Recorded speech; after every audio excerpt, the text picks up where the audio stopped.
Hello everyone, welcome to CR international online study classes. आज जो हम पढ़ेंगे वो माइक्रो ऑर्गेनिजम्स के टाइप्स में पढ़ेंगे। जो टॉपिक हमारा चल रहा है उसको कंटिन्यू करेंगे। टाइप्स ऑफ माइक्रो ऑर्गेनिजम्स में हमने 4 टाइप्स स्टडी कर लिए हैं। Number 1 algae, number 2 bacteria, number 3 fungi, number 4 viruses, number 5 protozoa. Protozoa आज हम स्टडी करेंगे। 4 टाइप्स हम स्टडी कर लिए हैं।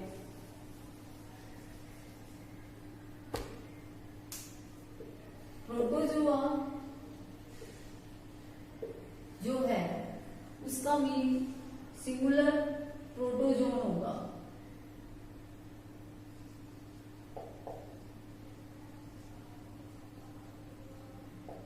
इसका मतलब होता है प्रोटोस में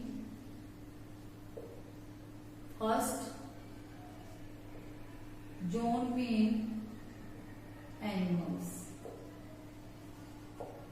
ये प्रिमिटिव टाइप ऑफ ऑर्गेनिजम्स हैं जो अर्थ के ऊपर सबसे पहले बने। जब अर्थ बनी तो सबसे पहले जो ऑर्गेनिजम्स बने वो प्रोटोजोआ थे।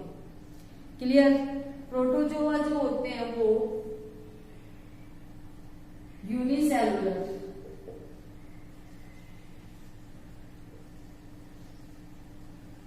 ऑर्गेनिजम्स होते हैं, यानी कि सारा काम उनमें एक ही सेल करती है। ये एनिमल्स की तरह कैप्चर फूड, अपना भोजन पकड़ते हैं, मूवमेंट शो करते हैं। इनमें जो मूवमेंट होती है वो अलग अलग ऑर्गेनिज्म में अलग अलग स्ट्रक्चर से शो की जाती है। जैसे कुछ एग्जांपल्स हैं इसके। Examples amoeba, paramecium, trypanosoma,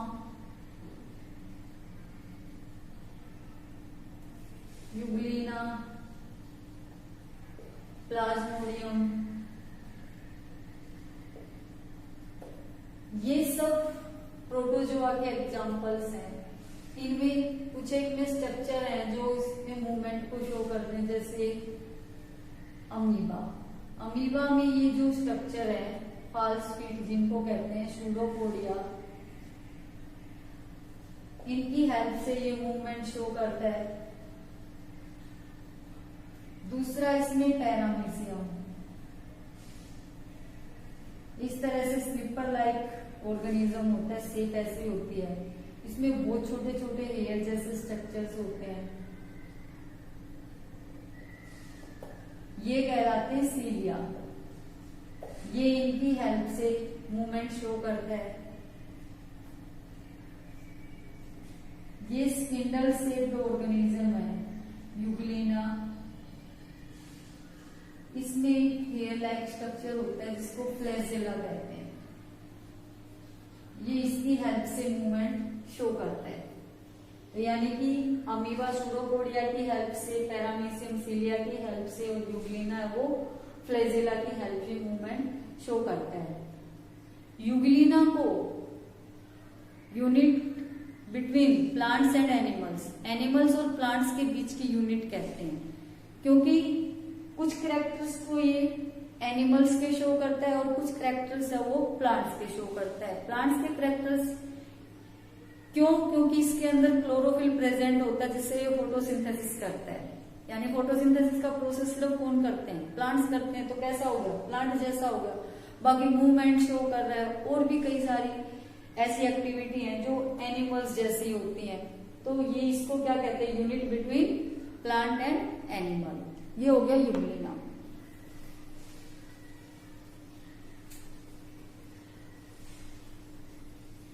useful actions of protozoa. Protozoa के यूजफुल एक्शन क्या होंगे?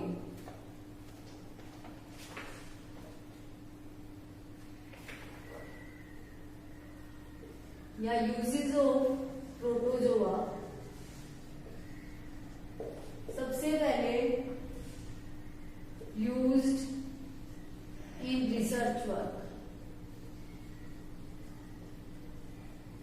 लेबोरेटरी के अंदर जो साइंटिस्ट रिसर्च करते हैं उसमें कौन यूज किए जाते हैं, प्रोटोजोआ यूज किए जाते हैं। दूसरा,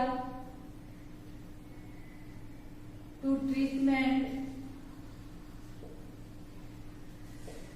of waste and sewage. Sewage और वेस्ट के ट्रीटमेंट के लिए भी प्रोटोजोआ यूजफुल है, यानी कि वेस्ट को डिकम्पोज करने में और सीवेज का ट्रीटमेंट करने के लिए प्रोटोजोआ यूजफुल है, वो इसमें हेल्प करते हैं और वो प्राइमरी कंज्यूमर्स हैं।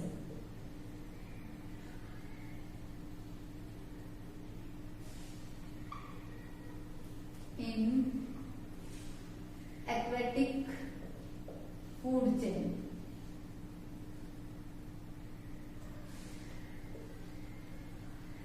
जो जलीय फूड चेन होती है उसमें सबसे पहले कंज्यूमर जो होते हैं प्रोड्यूसर्स के बाद वो कौन होते हैं, प्रोटोजोआ होते हैं। तो ये तो हो गए यूजेस ऑफ प्रोटोजोआ।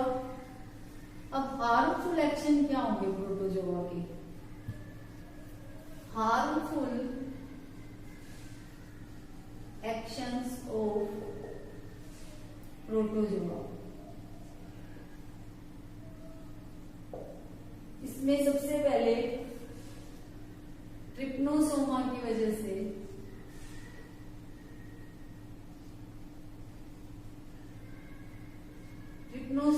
वजह से क्या होता है,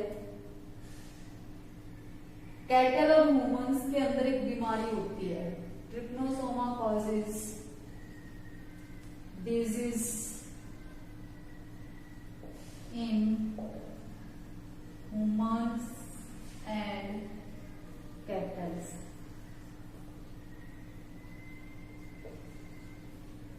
उस डिजीज का नाम है sleeping sickness,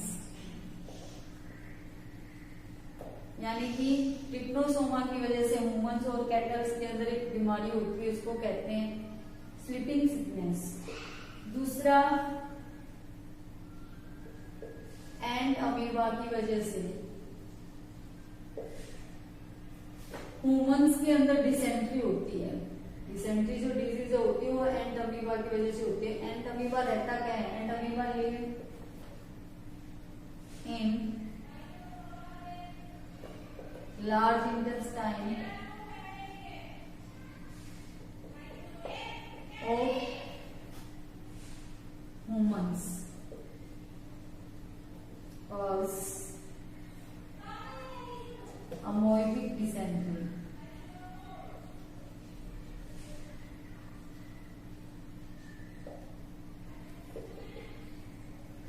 Plasmodium causes malaria. Malaria जो बीमारी होती है वो प्लाज्मोडियम प्रोटोजोआ के कारण होती है। फीमेल एनोफिलीज मॉस्किटो तो सिर्फ वेक्टर है, कैरियर, उसको एक जगह से दूसरी जगह ट्रांसफर करता है, लेकिन मेन जो बीमारी हो रही है वो किसकी वजह से हो रही है? प्लाज्मोडियम प्रोटोजोआ की वजह से हो रही है। तो ये 5th type of micro organism था प्रोटोजोआ। अब इसके बाद माइक्रो ऑर्गेनिजम्स हमारे लिए बहुत बेनिफिशियल है, उनसे हम बहुत सारी चीजें बनाते हैं।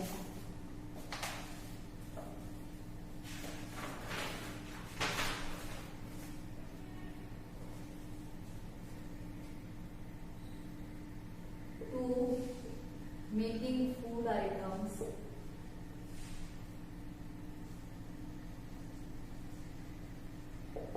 फूड आइटम्स को बनाने के लिए माइक्रो ऑर्गेनिजम्स का यूज किया जाता है। सबसे पहले to make curd, to make चीज,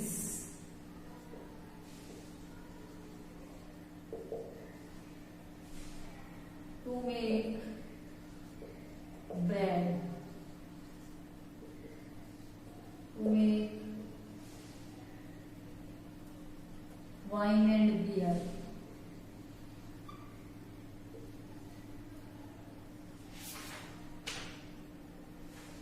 To to make vinegar,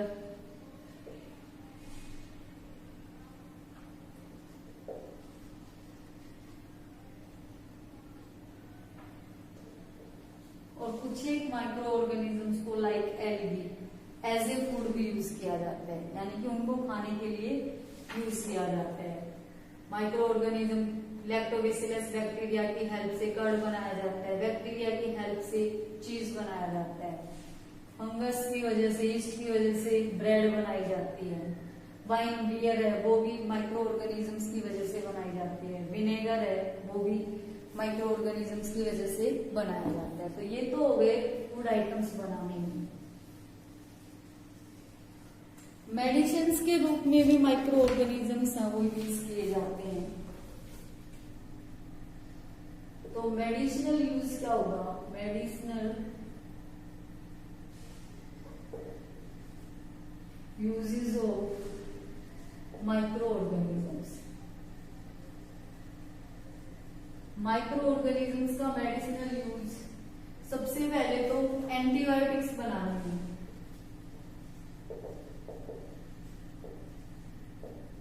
antibiotics, anti means against और बायोटिक मीन्स लिविंग, यानी किसी लिविंग ऑर्गेनिज्म के, किसी माइक्रो ऑर्गेनिज्म के अगेंस्ट जो होता है वो क्या कहलाती है? एंटीबायोटिक्स कहलाती हैं। इसके अंदर माइक्रो ऑर्गेनिजम्स को किल किया जाता है या फिर उनकी ग्रोथ, जो डिजीज कॉजिंग माइक्रो ऑर्गेनिजम्स होते हैं उनकी ग्रोथ को रोक दिया जाता है। ये मेडिसिन्स हैं वो माइक्रो ऑर्गेनिज्म से प्राप्त होती हैं। कुछ कॉमनली यूज एंटीबायोटिक्स हैं, जैसे एग्जाम्पल एरिथ्रोमाइसिन,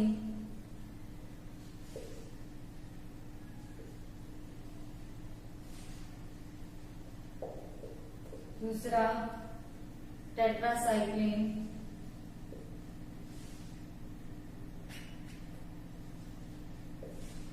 तीसरा स्ट्रेप्टोमाइसिन,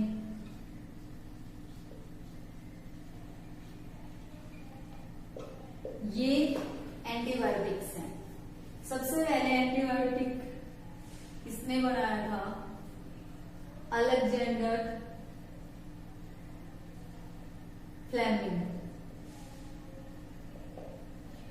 1929 के अंदर इन्होंने सबसे पहले एंटीबायोटिक बनाई थी। ये अपने लैब के अंदर काम कर रहे थे बैक्टीरिया पे। तो जिस पेट्री डिश के अंदर बैक्टीरिया थे उन पे वर्क करते एक दिन उन्होंने देखा कि उनके बीच में ग्रीन कलर का ऑर्गेनिज्म है जो कि प्लांट जैसा दिखता है। उस ऑर्गेनिज्म की ग्रोथ से आसपास के बैक्टीरिया क्या हो गए? खत्म हो गए। ठीक है, तो उस जो मोल्ड था, जो फंगी थी, उसका नाम था पेनिसिलियम नोटेटम,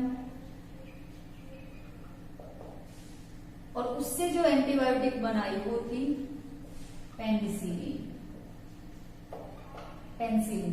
ठीक है, तो सबसे पहले एंटीबायोटिक की खोज अलेक्जेंडर फ्लेमिंग ने की 1929 के अंदर।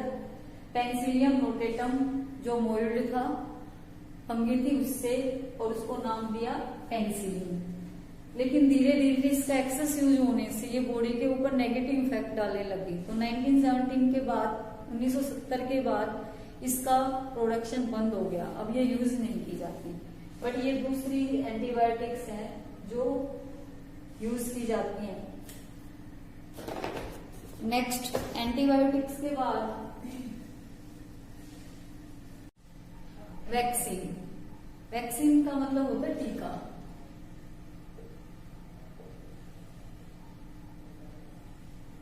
यानी कि डेड और वीकेंड माइक्रोब्स बॉडी के अंदर इंसर्ट करना, इंजेक्ट करना, ठीक है, वो प्रोसेस कहलाता है वैक्सीनेशन। और वो जो डेड और वीकेंड माइक्रोब्स की डोज बॉडी में दी है वो डोज कहलाएगी वैक्सीन, यानी टीका। वैक्सीनेशन देने का प्रोसेस, वैक्सीन देने का जो प्रोसेस है वो कहलाता है टीकाकरण। ये जो वैक्सीन वर्ड है वो लैटिन वर्ड वैका से लिया है, जिसका मतलब होता है काउ। वैक्सीन की खोज, वैक्सीन सबसे पहले किसने बनाया? एडवर्ड जेनर 1796 के अंदर सबसे पहले उन्होंने बनाया। वो कहीं काम करते थे, वहां बहुत सारी गायें थी, गायों को स्मॉल पॉक्स बीमारी हुई, चेचक जिसको कहते हैं। तो जहां वो काउबॉय जो उन गायों की देखभाल करते थे, ग्वाले जो थे, उनको भी कुछ टाइम क्या हुई, ये बीमारी हुई। तो उसमें से उसने क्या करा कि जब एक हेल्दी काउबॉय था, ग्वाला था, उसको जो बीमार गाय थी उसके दूध में से लिक्विड को उसने उस हेल्दी ग्वाले की बॉडी में इंजेक्ट करवा दिया। तो वो ग्वाला कुछ दिन के लिए बीमार हो गया, काउबॉय बीमार हो गया।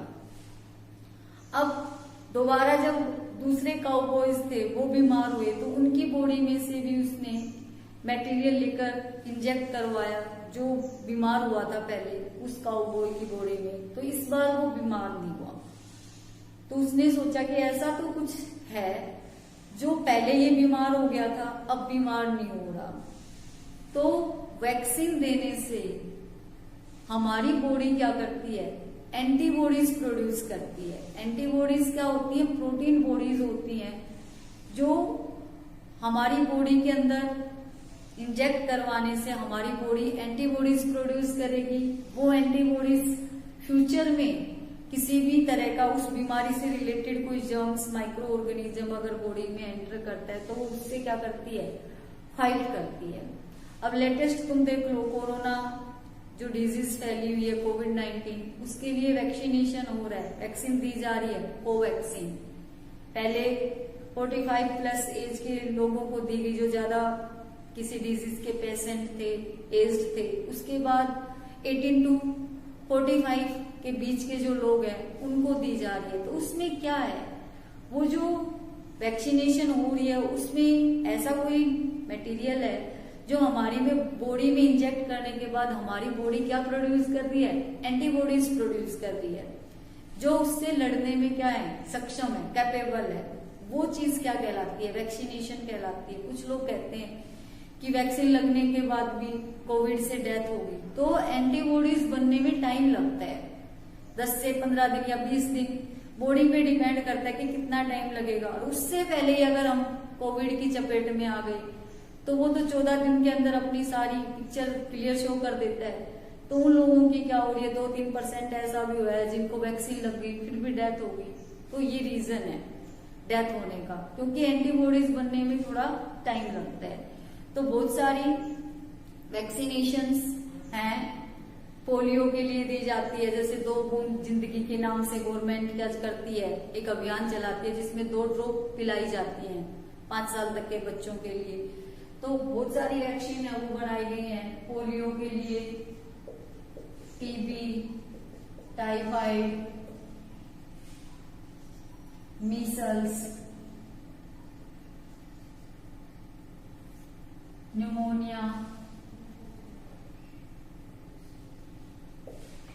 ठीक है। तो ये इन सब की क्या है? वैक्सीन्स बनाई गई हैं जिससे वो उनको रोकने में क्या हो रही है? कारगर सिद्ध हो रही है। आज के लिए इतना ही। Thank you, have a nice day.